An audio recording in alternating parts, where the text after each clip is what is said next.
Hello, and welcome to the Sisters of the Shire Podcast.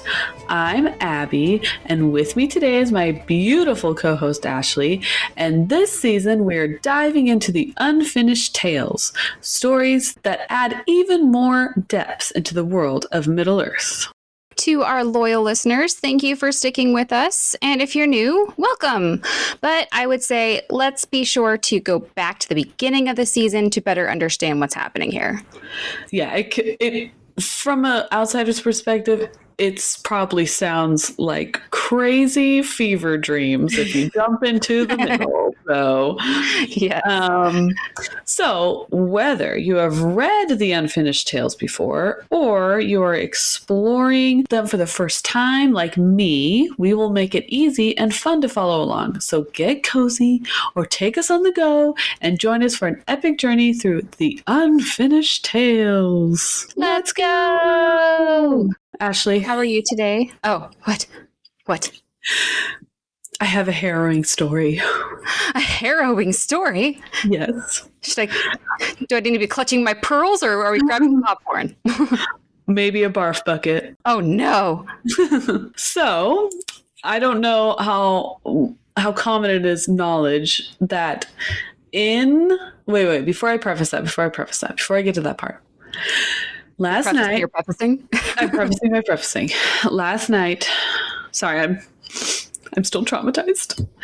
Last night I had just put my kids down to bed, and my husband and I usually watch a show or two before we go to bed because he usually has work on the computer or something. We just chill out, and I usually knit or do some craft while we're watching a show. And by the way, we're watching an amazing show right now. It's very niche. It's very fun, but it's called The Detectorists, and it's a British show about metal detectors, but it's not a reality show. It's not a reality show. It's an actual scripted show. It's actually really adorable, and I love it a lot. Anyway, so the pirate with the wooden eye from all the Pirates of the Caribbean movies is the main character. Yes. Anyway, Of course. So I usually grab something like a little snack or something, right? Mm-hmm. And so it's nighttime, and when I want to be destimulated, I don't turn on the big kitchen lights. I just usually if there's a lamp in the living room, I don't turn on the big kitchen lights because my living room and kitchen are connected that way. So it's enough light to do stuff in the kitchen, right? Yeah. So I was going to make a chocolate chip rice cake with Nutella on top. That was my treat. That's what I was going to give myself.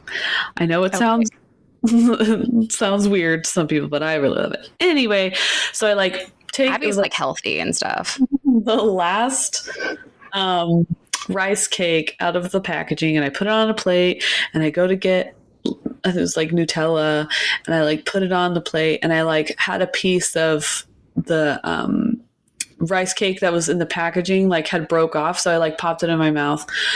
I'm oh, that tasted like soap or chemically for some reason.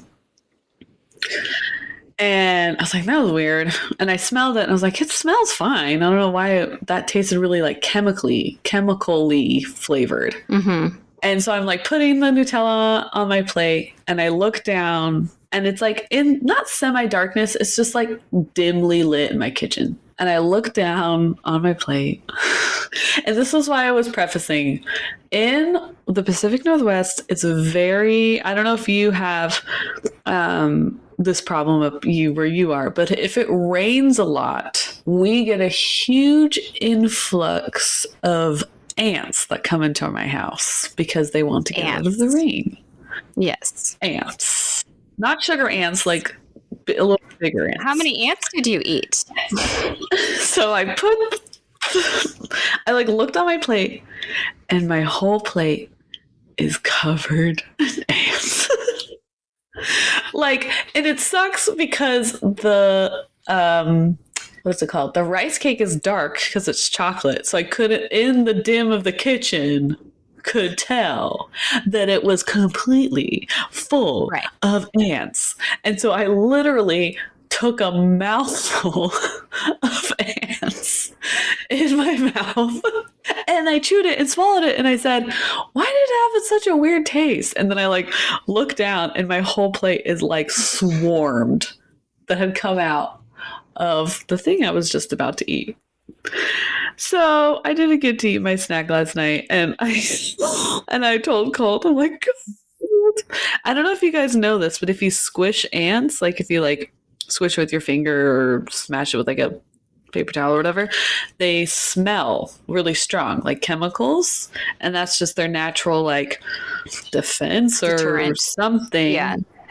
And so that's the taste I was tasting in my mouth. I can tell you this. If it were me, they I'm like, taste I have how bugs in they my body smell. now. That's where they live in my body. I didn't. No, mine was them. Mine was like, oh, they're Ugh. stuck in my teeth. That's what I kept feeling. Oh, So it was ew. like, so, Oh my gosh. so I would have been doing That's all just of the freak out mine. dancing. yeah, yep. So I'm that was sorry, my Abby. harrowing tale that I had to tell because I'm still living in the trauma. And I can tell you this: Get like they taste flashbacks like every it's time not. you like go through the Yeah. aisle at the grocery store with that brand. Are those poppy seeds or those ants? Oh gosh. Oh man. Yeah. So there you go, everyone. I know it's not spooky season anymore, but there was a spooky story for you. I am horrified by that. Blech. I know, right? I've been like swishing my mouth, like, swishing my mouth out with things because I'm like, I brush my teeth like twice. I'm like, Oh, yeah. I'm like, can I sterilize?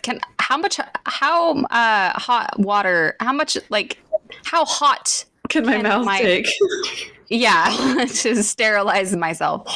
That's where I would go.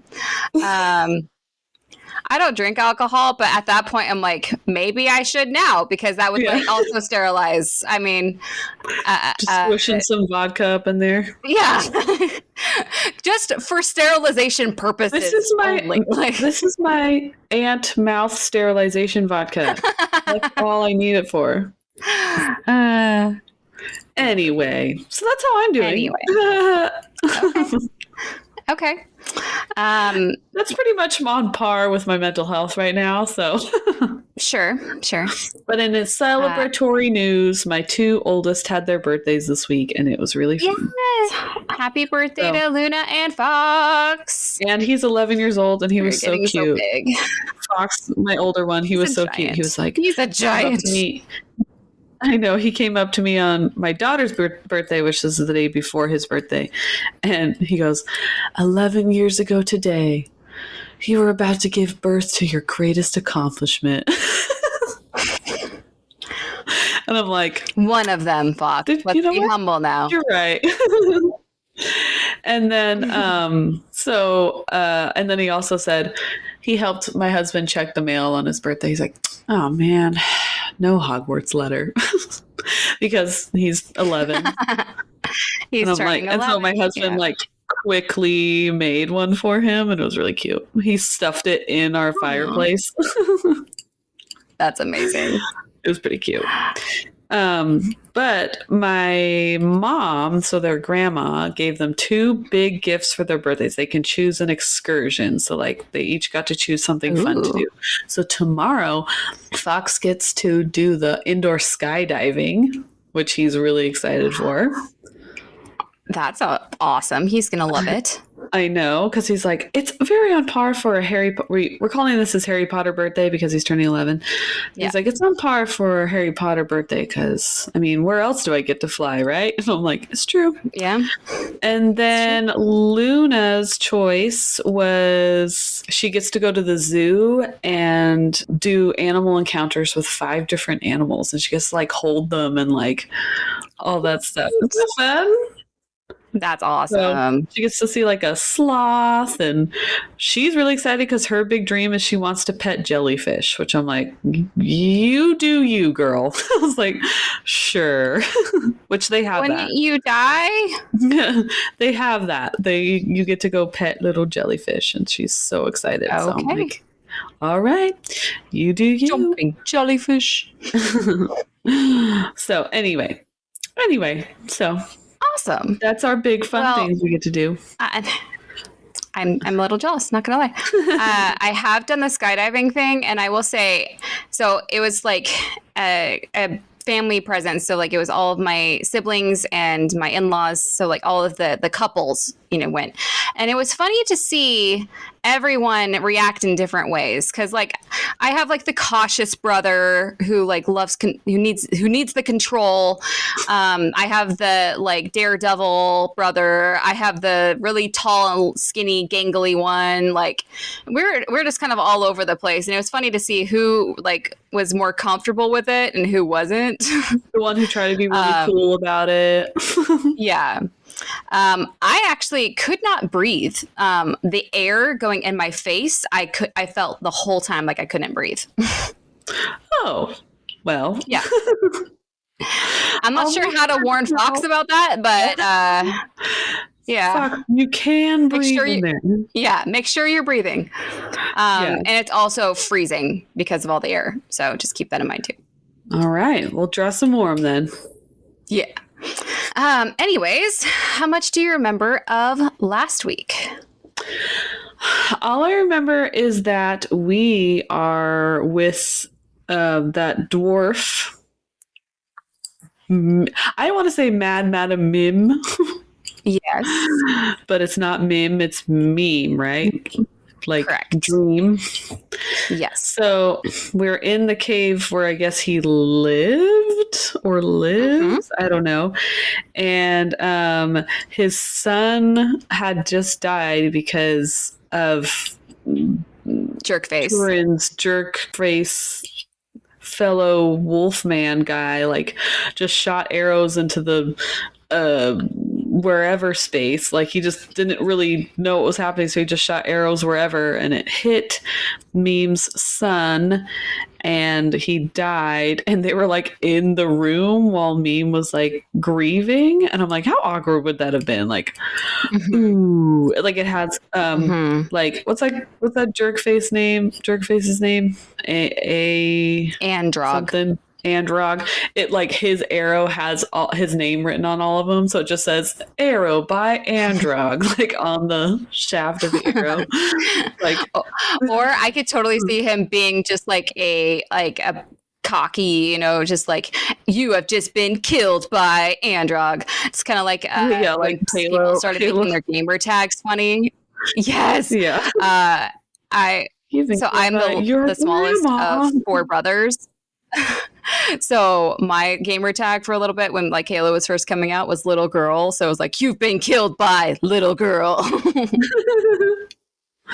Oh man, I wish I had a cooler game tag. And anyway, so it was like kind of awkward in there, and because Meme was, wasn't there a part that was like, could you, like, he was crying so hard that like they were trying to sleep. It's like, hey, could you actually like calm down with the grieving? We're exhausted. We're trying to sleep over here.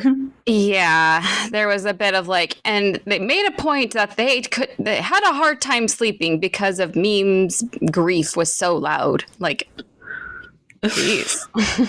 Could you cut it down with the sobbing? I'm really and the tearing of your beard. I can hear the tearing of the beard. Yeah. Could you calm down? So, and then I think, like,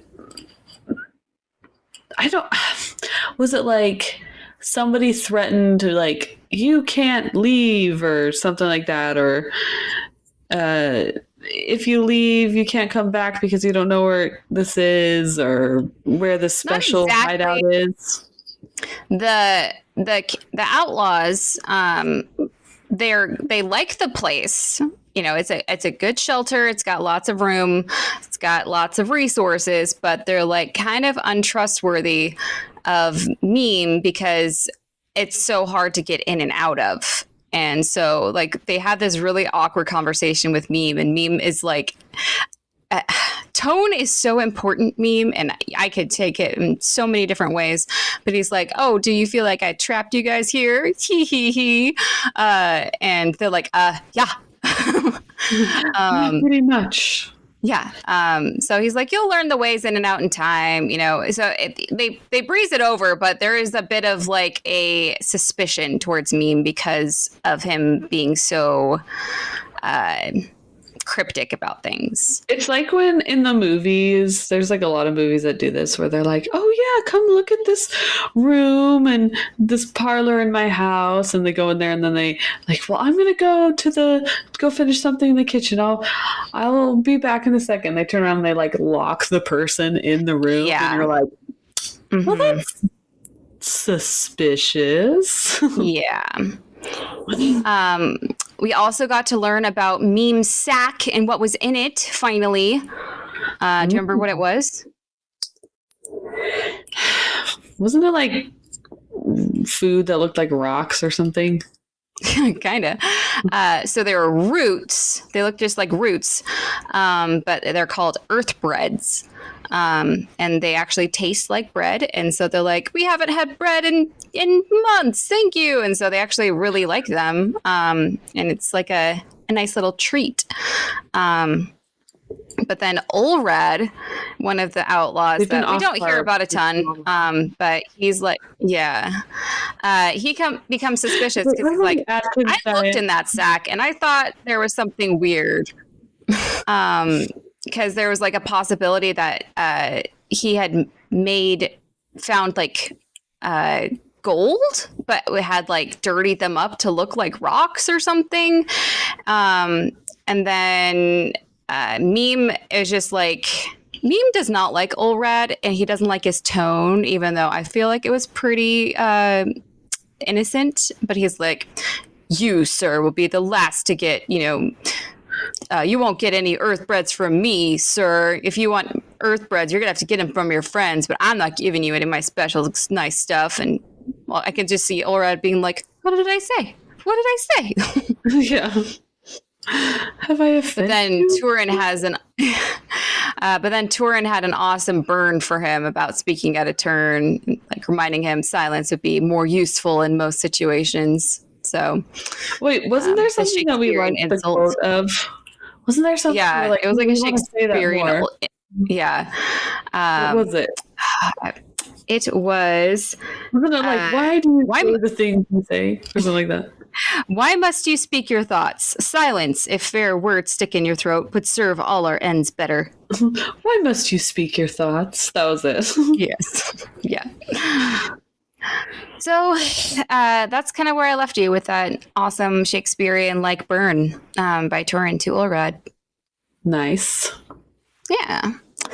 Okay, so I was warning Abby a little bit, but here I have it more laid out of why this episode, it took me a little while longer than my usual to do, and it's left me a little scatterbrained for a variety of reasons. One reason is I usually like to have a section ending coincide with an episode ending, and I totally miscalculated last week's episode, and I ended it, but there was only like a paragraph or two left of the section. Cool.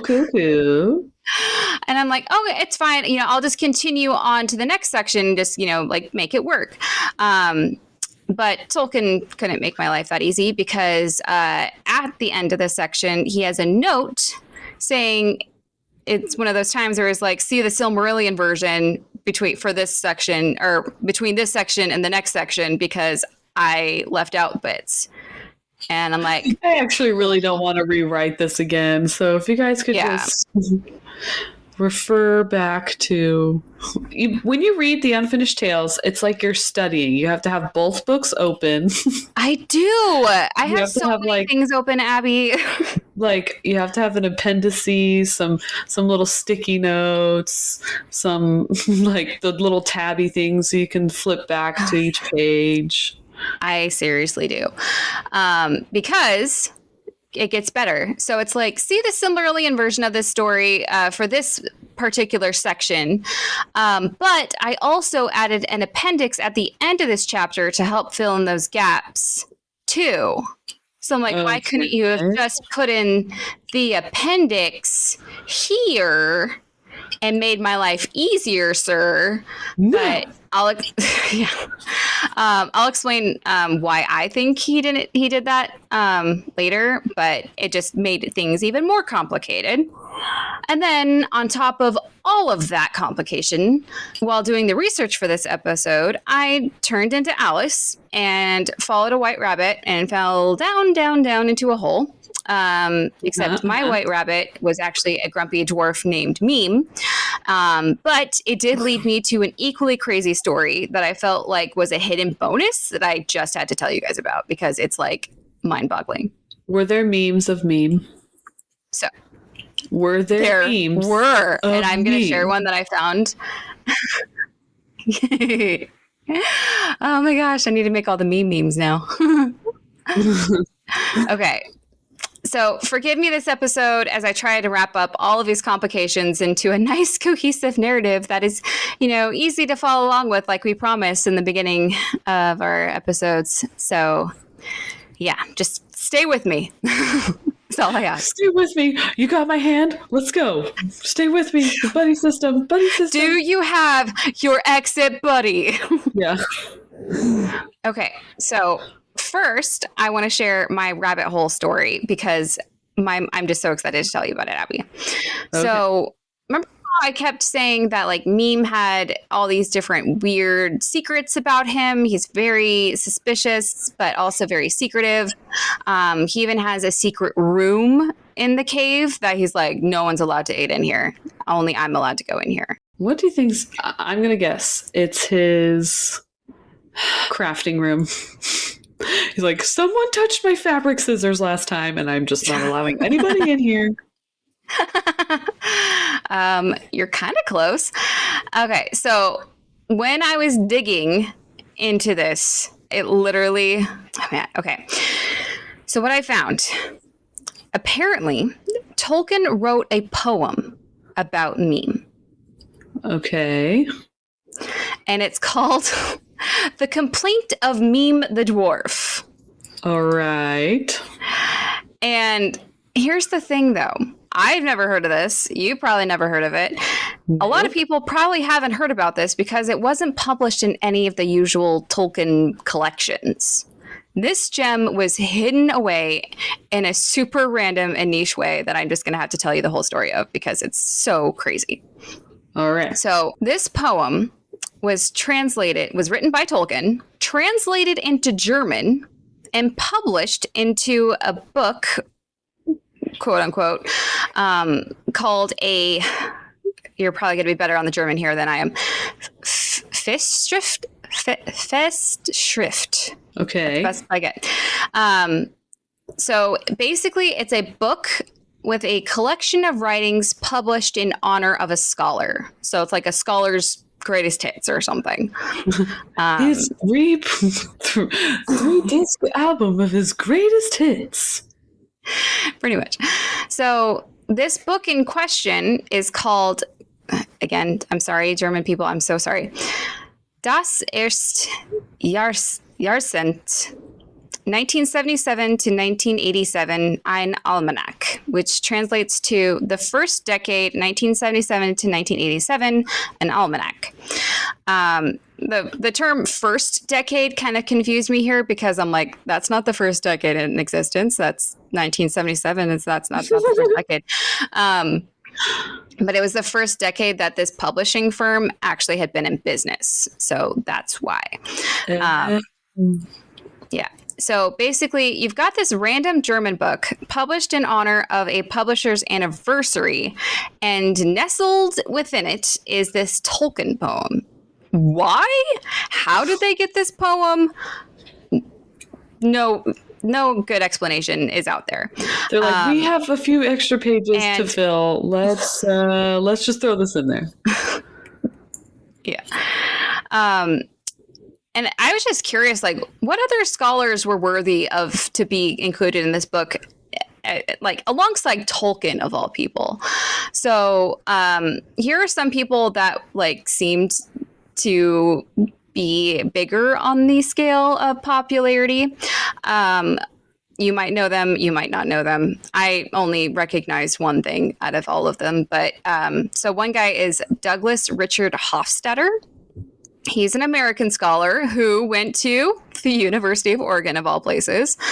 He is known for writing about cognitive and computer science. And his big contribution to the world was a book called I Am a Strange Loop. You're a strange what? I Am a Strange Loop is the name of his book. Okay. All right. Yeah. The other guy that was recognizable was Anthony Burgess. He is an English writer and composer, most famous for writing the book A Clockwork Orange, which I'm like, oh, that sounds vaguely familiar. I've never read it. I'm sorry. Scary movie. And it's a movie. But what's funny is like you put Clockwork Orange, which as far as I understand it is like dystopia nightmare fuel. Uh-huh. And then you're like, Tolkien's poem, he's like, let me tell you about a grumpy dwarf named Mim. What are you talking about? Let's go hand in hand. And then add on to that, I am a strange loop. Yeah. It's just getting all crazy up in here. Yeah. The other person, again, this is not my thing. Maybe it's your thing. Maybe someone would be like, oh, that's cool. I could actually recognize that person. I'm so glad that you recognize that person. Yeah, good for you. His name is Philip Larkin. He's an English poet, novelist, and librarian, most known for The Whitsun Weddings and High Windows. So in case you're wondering who else was in that book, those are the only three that seems like still relevant today. So my biggest question was, why was this poem, The Complaint of Mim the Dwarf, only published here and nowhere else for years? Because it's weird. Because it's weird, yeah. One Reddit user, so granted it's Reddit, but I actually liked this theory. Yeah. Her name was, or his name, her name, sorry. Remember Nichelle. It says, quote, or they say, I'm sorry. They said, quote, it seems possible to me that being published in, at that time, West Germany for first publication, that the rights might have been tied up in some weird way. Alternately, there might have been some kind of gentleman's agreement about the contents of such a Festschrift. So the compilation of the works of other scholars.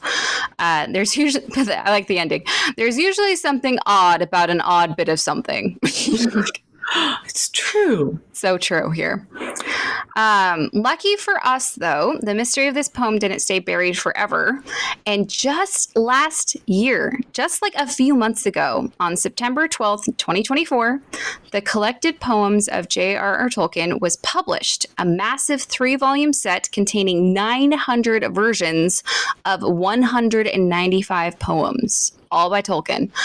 Among these were 70 poems that had never been published before. So if you thought that like all the works of Tolkien were out there in the universe, you were wrong.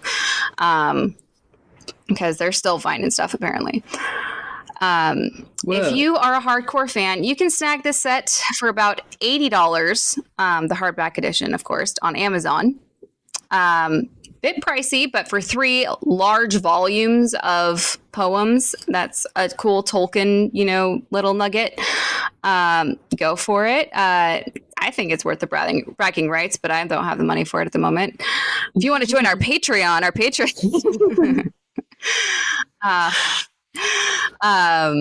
if you are one of the lucky owners, this poem that we're talking about here, The Complaint of Mim the Dwarf, is apparently entry 185 in this collection. The poem itself is 26 lines long, but copyright restrictions make finding the full text online pretty dodgy. So I'm not going to do the whole thing here. I did find an excerpt that from the poem to give you just like a little taste. So if you're getting ready for your poetry session here, get your finger snapping ready. A little morsel. A little morsel. Quote, under a mountain in a wild land, a cave opened paved with sand. One evening, Mim stood by its door. His back was bent, and his beard was hoar. Long ways he had wandered, homeless and cold. The little dwarf Mim, 200 years old. Okay. That's all you get. So I can't give you the whole poem in English. What I would like to do is to provide you for the best version of a synopsis I was able to find. I found it at tolkiengateway.net. It's a little long, but I think it's really worth it. Just trust me that it's worth it. So brace yourself for epic quotage here. And I'm going to take some pauses so we can kind of discuss little bits here and there. Ready? All right.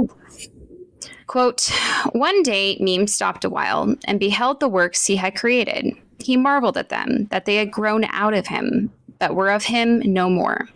He felt a great pride in his hard work and the fire that was once within him, and that he had poured nearly all of himself into these works. They were a part of Mim, and without them, there would be little left of him. So this really does sound like the Mim, like the dwarf lords of old that were super into creative works, into building, into making things, and definitely does not sound like the petty dwarves that we met not too long ago. Yeah. They sounded more like, we're just surviving. We don't have time for creativity right now. So I just thought that was interesting. Okay, continuing here.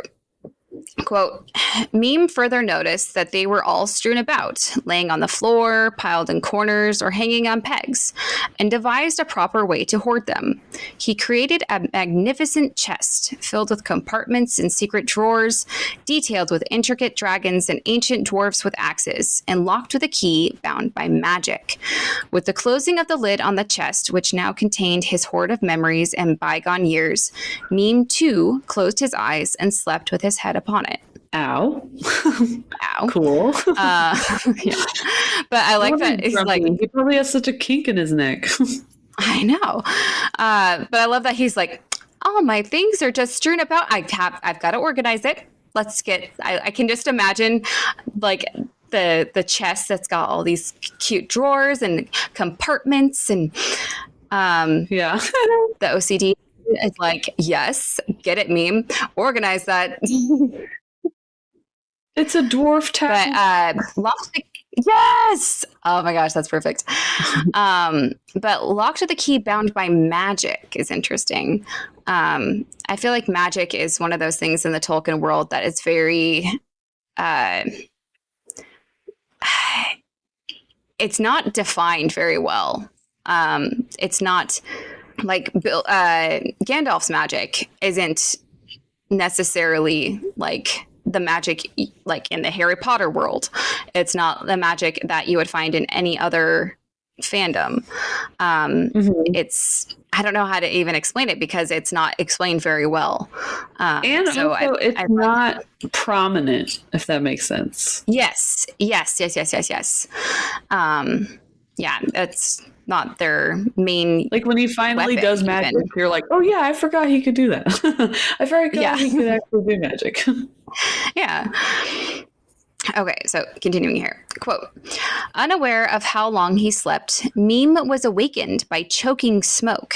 Even though his forge was cold, people had found him and set fire to his dwelling. They carried away all his ore, gems, and his great chest. Chased out with the jeering sounds of their mocking songs, Mim fled his home, only able to save a sack of hand tools and a secret knife with poisoned runes on its blade, which he since frequently sharpened, spitting on the cutting edge until it shone under the cruel stars. He begrudged those that took his work, making of them rings and artless ornaments, trading them for petty kingdoms and feigned friendships, and noting that there was power in the works of old dwarves that drives people to madness. So Interesting.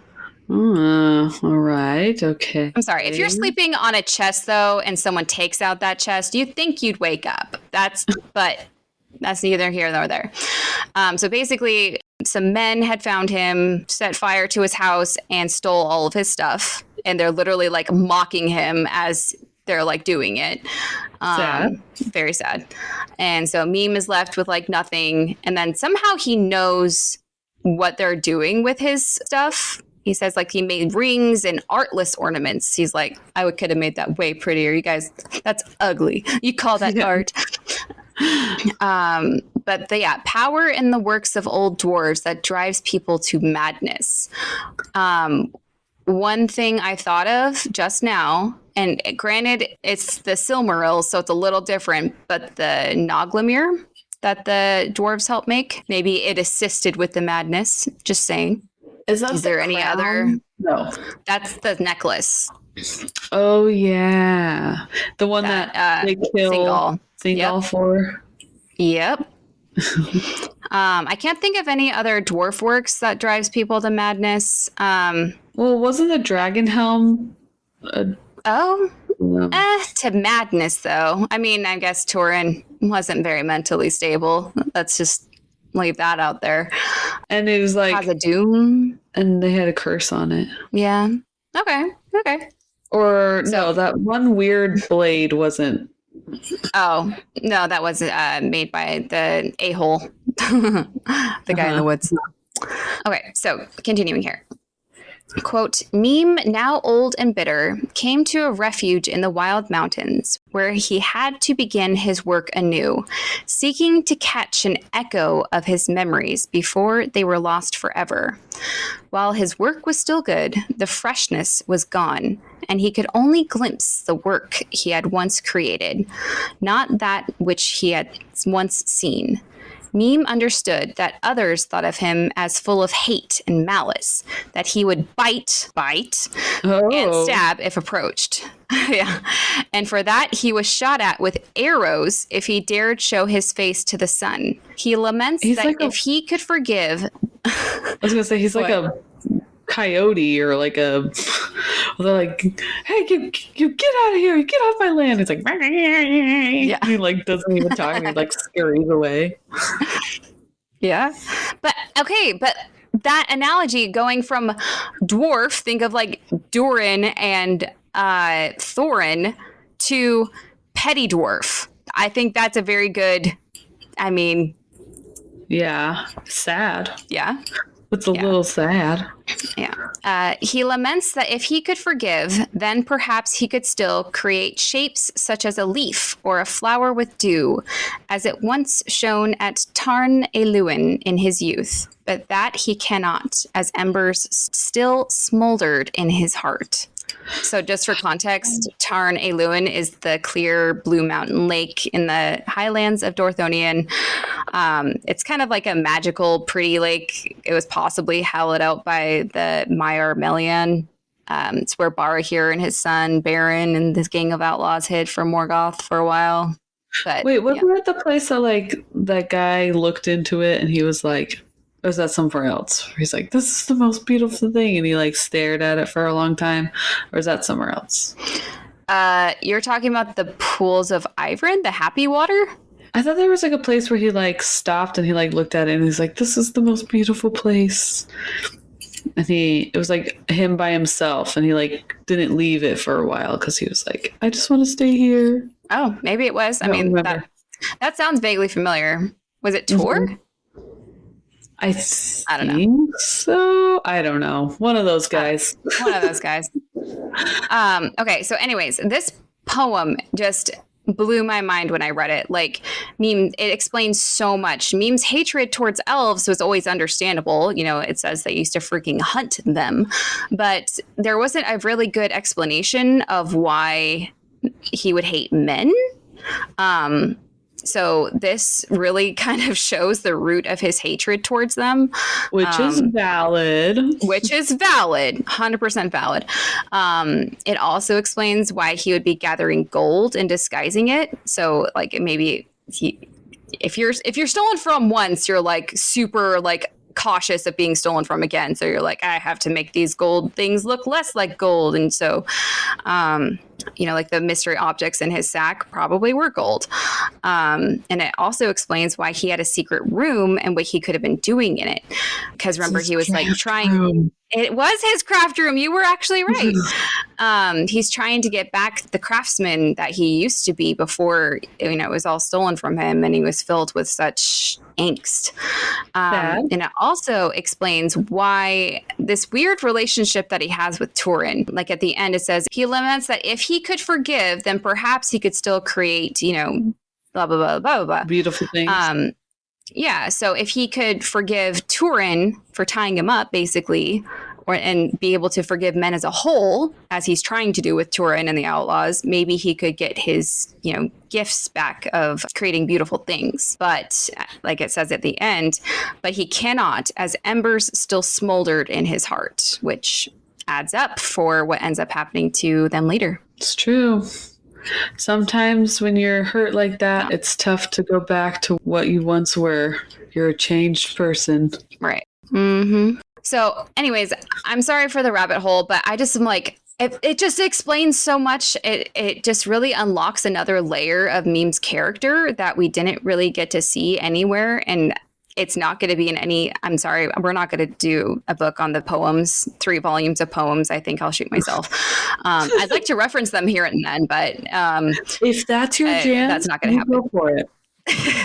Yeah. But I like just referencing it for this because it just provided so much more context about Mim's inner world, his pain, his perspective about men and everything. You know what's cool, though, is what other podcasts dived that deep to find this poem? Because, like, I bet people didn't even know that thing existed. Right. You are welcome. Thank you for your overachieving brain that you have. This really is my brain. Anyways, back to the book, knowing what we know now. You feel for Mim a little bit, okay? Everybody? You do, yeah.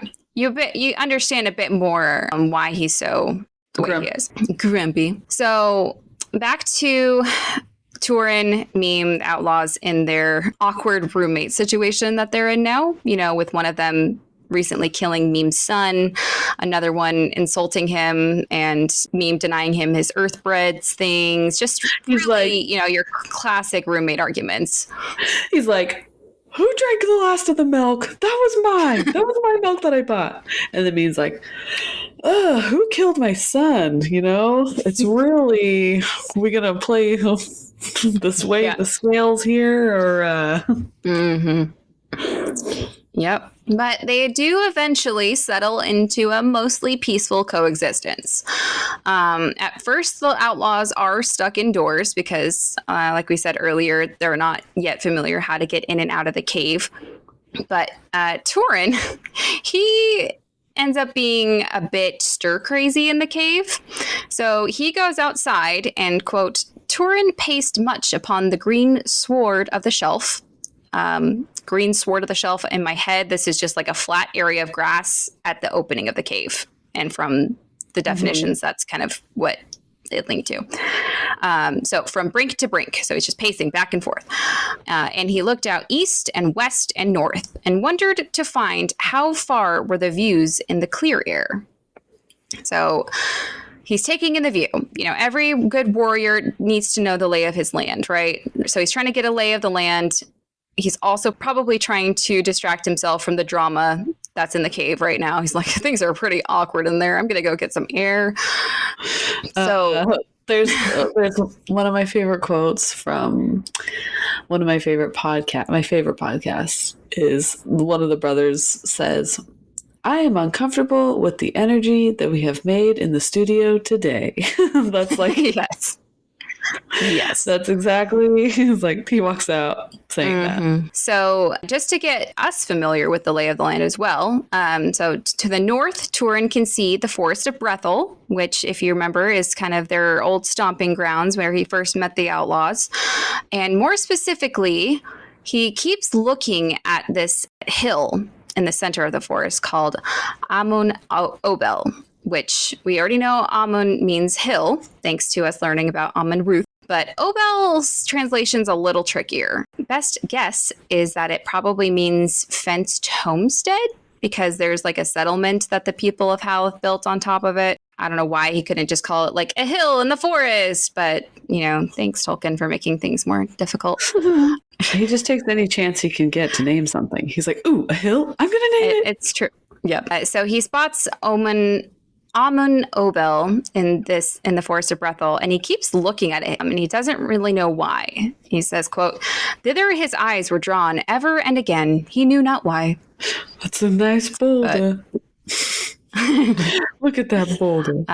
There is a bit of foreshadowing there, because later that Amun Obel is going to be important, but Turin doesn't know that yet. Turin is thinking more about his homeland of Dorlomet, because he can see in the very, very distance the mountains of shadow, Eardwethrin, which are kind of the walls of his home, far off in the northwest. And I can just imagine, like, cue the homesick, cue the tragic looking off in the distance. Cue the Luke Skywalker looking out into the yes. Okay, and then right on schedule, a sunset, because the next part of the book says, like, as the sun sets in the west, Turin sees the Vale of Narog, which, as we know, Narog is near the hidden city of Nargothrond, where he's going to be later, but he doesn't know that yet either. So yeah, literally a sunset. I knew it. It's got to have the drama. Oh, yeah. So, so we have north, Forest of Brethel, northwest, Eardwethrin, the Mountains of Shadow, and west, Vale of Narog. There's not really much to the south. What's noticeably absent from this little view aspect of this part of the story is it doesn't say anything that's to the east. And funny enough, to the east is Doriath. So he's like, yeah, there's a lot of awkward, unresolved trauma in that direction. I'm just going to not mention it. I'm just actually going to turn my back and pretend it's not there. I'm just going to look over here. I'm just going to look over here. Yeah. It's the whole, if I can't see it, it doesn't exist. And again, I apologize for my poor timing with this, but this is actually where the section ends. So this section of the tale of Mim the Dwarf ends with, quote, "So began the abiding of Turin, son of Hurin, in the halls of Mim, in Bar and Danweth, the house of ransom." Well, at least we got some more little tidbits about Mim. That's pretty fun. Yeah. So then we get that note that I was telling you about. For the story of Turin, from his coming to the House of Ransom to the fall of Nargothrond, see the Silmarillion and the appendix at the end of this chapter. And so you're like I said, cool. It's a little complicated. Yeah, because the appendix, it's not just a quick little thing.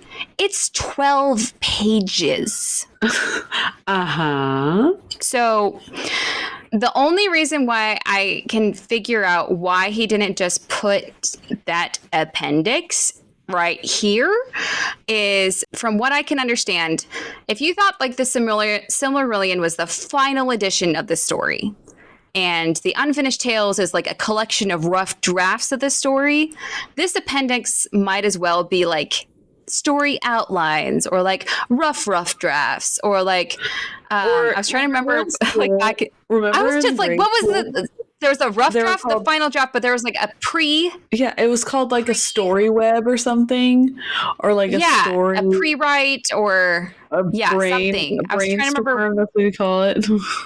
Yeah, I was literally trying to remember what was that first step. I don't remember. So this is a quote that the appendix starts with that also kind of further cements this idea. It says, quote, "From the point in the story where Hurin and his men established themselves in the ancient dwelling of the petty dwarves on Amon Ruth, there is no completed narrative on the same detailed plan." So, like, it's a little patchy, but we're going to give you some notes and fragments. It's what you want, right? Yeah. It's what you want. You wanted all the things. And what do we learn about life in the House of Ransom in the appendix? Surprisingly, that, things are going pretty well for once. Quote, "Food was not scarce, and they had good shelter, warm and dry, with room enough and to spare.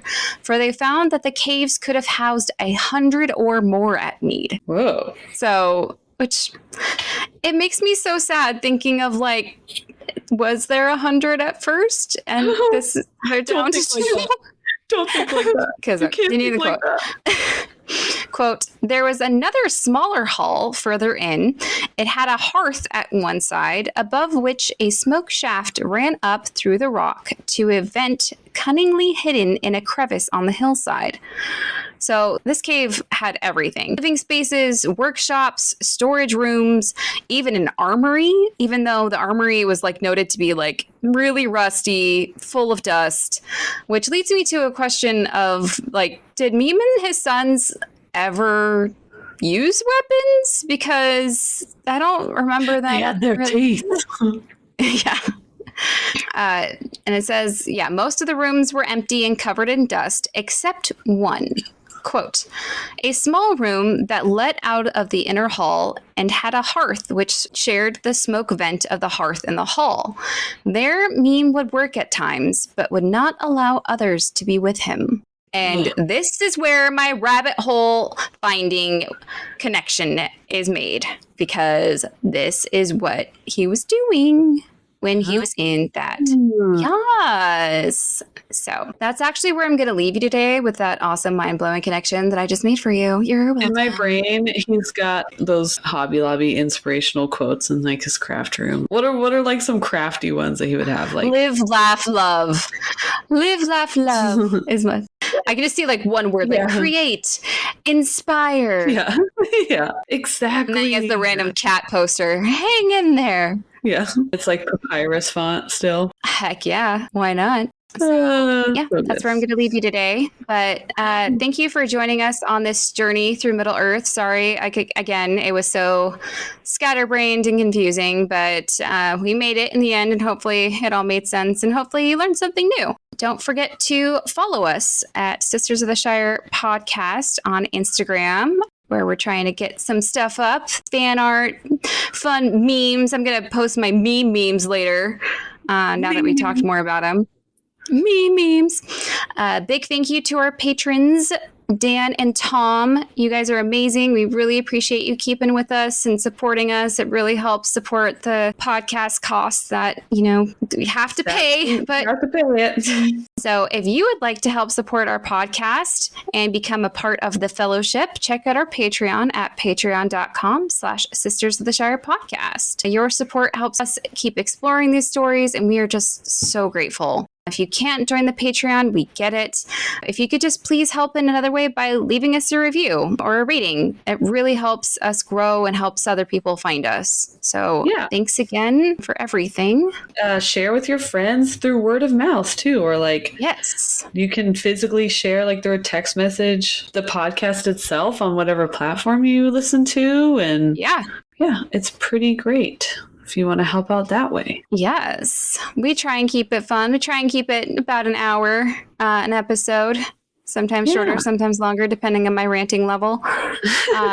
As far as world news goes, Norway overtook Israel. Dan, are you to stand for that? Yes. Dan, are you going to stand for that? Denmark overtook Finland. Wait, where's Tom?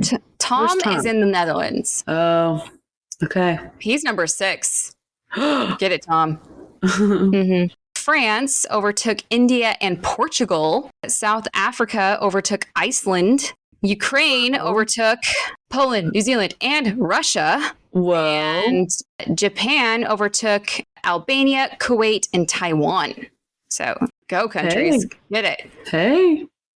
Get that global domination. Get to that top 10. It's the only time we'll allow it. Yes. Fuel your nerdiness. Yes. Well, thank you for teaching me today. You're welcome. Until next time, I've been Ashley. And I've been Abby, and this has been the Sisters of the Shire podcast, and we're so happy you joined us today, and we hope you can join us next time. Bye! Bye.